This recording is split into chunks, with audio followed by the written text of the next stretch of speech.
C'est invisible à l'œil nu.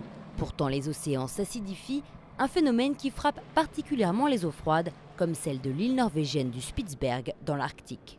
En cause, l'augmentation des émissions de gaz carbonique depuis le début de l'ère industrielle. Les océans absorbent plus du quart du CO2 de l'atmosphère. Plus les émissions augmentent, plus l'eau s'acidifie. Dans un fjord aux eaux glaciales à 1200 km du pôle Nord, des chercheurs tentent de mieux comprendre ce phénomène. Ils ont plongé dans la mer 9 tubes géants dans lesquels ils injectent du CO2. L'idée, c'est d'emprisonner une grande quantité d'eau avec les organismes qui y vivent.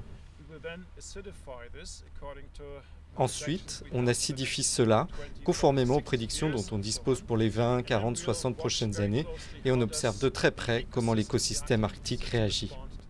Grâce à cette technique, les scientifiques ont découvert que l'acidité des eaux ralentissait fortement la calcification du corail et des mollusques. Parmi les victimes, le ptéropode, ce petit mollusque risque bien d'être privé de sa coquille d'ici à la fin du siècle. Une menace importante pour la biodiversité marine.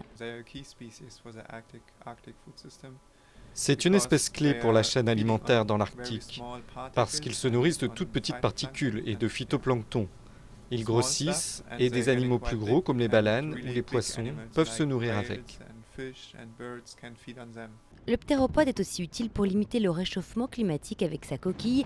Lorsque le mollusque meurt, elle l'aide à couler, entraînant par le fond tout le CO2 ingéré au cours de sa courte vie.